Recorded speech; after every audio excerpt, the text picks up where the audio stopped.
A reading from the Holy Gospel according to Luke, chapter 7, verses 18 to 23. Passage taken from the Message version of the Bible. John's disciple reported back to him the news of all these events taking place. He sent two of them to the master and asked the questions. Are you the one we have been expecting, or are we still waiting?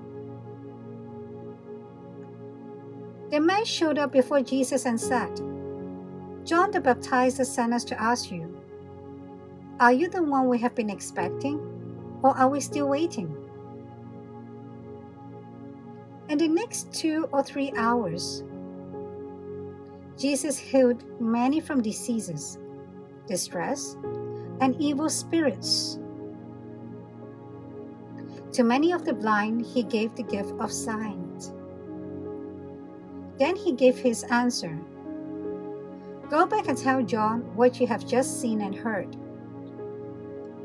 The blind see, the lame walk, lepers are cleansed, the deaf hear, the dead are raised. The riches of the earth have God's salvation hospitality extended to them. Is this what you were expecting? Then count yourselves fortunate. The Gospel of the Lord.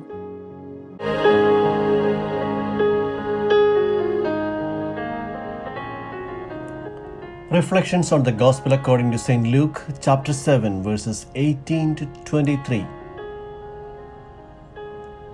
John the Baptist is confused about the identity of the Messiah. While preaching in the desert and baptizing the people, he had spoken about a Messiah that was different. But now, when he is in prison, he gets some contradicting reports. That Jesus was moving with tax collectors and prostitutes, that was not something the Messiah was supposed to do. Wasn't the Messiah supposed to throw off the Roman rule and give Israel her liberty? But now where are the armies? Where was the winnowing fan? The axe laid at the foot of the tree? And the fire from heaven, as John expected? Maybe he begins to wonder that Jesus is not the Messiah. There had been false messiahs before. Jesus answers his doubts with 6 new realities that manifest his mission. The healing of the blind, the deaf, the lepers, the crippled, the resurrection of the dead, and the proclamation of the gospel to the poor. And this is precisely the mission of the Messiah. These are the signs of God's presence in the world. There might be occasions when people around us question us about our faith. Are we believing in a true God? Today, it remains the responsibility of the church, the responsibility of each of us, to make the presence of the Messiah felt in the world. The mission of Jesus to liberate the lame, the deaf, the blind, the poor, the ostracized, in every sense of these words, still needs to be done.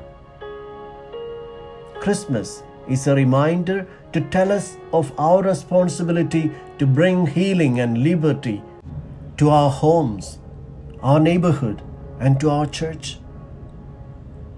Jesus invites us to heal the sick, that our life example may inspire those who are crippled and are unable to move a step toward the Lord and toward their brothers and sisters, and that they may walk quickly,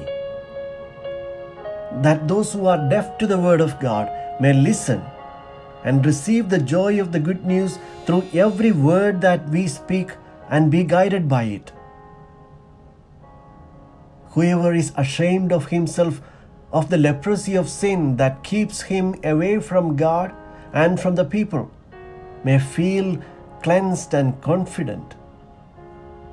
Whoever is involved in acts of violence and killing may turn to be promoters of life and love. And whoever regards oneself miserable and hopeless may begin to listen to the good news. And this is our mission today. John the Baptist doubts just like we doubt. What do we do when we doubt? When we doubt, we stop reading our Bibles, we stop praying, but not John. When he begins to doubt, when his faith begins to waver, he reaches out to Jesus for answers. So, when in doubt, go where the light is.